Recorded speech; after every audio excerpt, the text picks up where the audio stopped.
Halo semuanya, jumpa lagi di channel Petani Ekspor. Bang, mohon tipsnya agar kita tidak tertipu oleh buyer ketika transaksi ekspor. Dalam hal ini masalah pembayaran. Oke teman-teman, jadi sebetulnya untuk menghindari terjadinya penipuan, terus bukti transaksi palsu, terus LC palsu dan lain sebagainya gitu ya. Sebetulnya rumusnya itu sederhana. Jangan dulu eksekusi atau jangan dulu gerak nih sebelum duitnya masuk ke rekening kita. Itu kuncinya. Jadi gini teman-teman, jenis pembayaran kan ada beberapa ya. Mungkin yang paling familiar ya Titi sama LC gitu. Kalau misalkan pakai Titi nih, kita terapin sistem DP ataupun full payment. Taruhlah DP gitu ya. Nah, ketika si buyer sudah memberikan DP, sudah kirim bukti transfer, itu pun bukan berarti kita harus gerak gitu, tapi pastikan duitnya masuk dulu ke rekening kita gitu. Saya pernah pengalaman mungkin tahun 2022 ini ya, awal 2022, buyer saya yang udah beberapa kali order itu kirim duit, kebetulan itu full payment ya, tapi saya belum eksekusi juga karena duitnya nggak masuk. Dan berapa lama itu? 1 bulan teman-teman.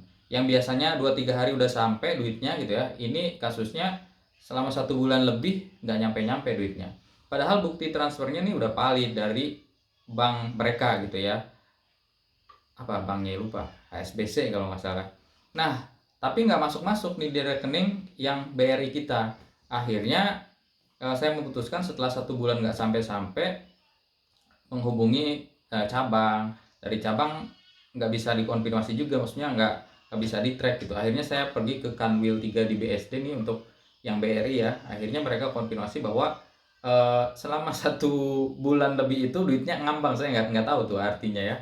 Jadi nggak masuk ke rekening pribadi. Jadi dari sana sudah terdebet gitu ya, tapi ke rekening kita nggak masuk gitu. Akhirnya setelah saya konfirmasi ke Kanwil, bisa masuk juga tuh. Bisa terjadi masalah seperti itu. Dan selama 1 bulan itu karena duitnya nggak masuk-masuk, saya belum eksekusi gitu. Akhirnya setelah masuk baru eksekusi gitu ya.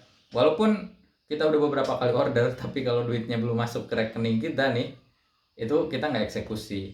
Nah, sampai waktu itu si bos dari perusahaannya tuh sampai marah-marah ke bagian Purkesnya, terus bagian akuntingnya juga, karena duit kok nggak bisa masuk ke rekening eh, eksportir kayak kita gitu ya, seperti itu.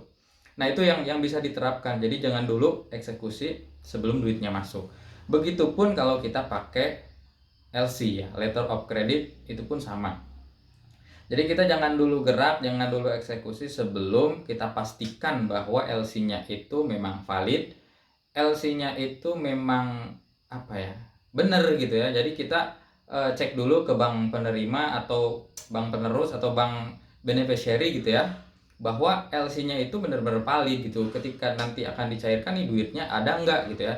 Kalau memang sudah terkonfirmasi bahwa LC-nya itu benar, duitnya ada, baru kita lakukan ya proses untuk persiapan barang ya, mulai dari produksi sampai nanti pengiriman. Seperti itu teman-teman ya. Jadi kuncinya sederhana, tipsnya jangan dulu eksekusi, jangan dulu kita lakukan apa-apa ya, lakukan produksi gitu ya, sebelum kita dapat duitnya atau sebelum dipastikan bahwa duitnya ada gitu ya teman-teman.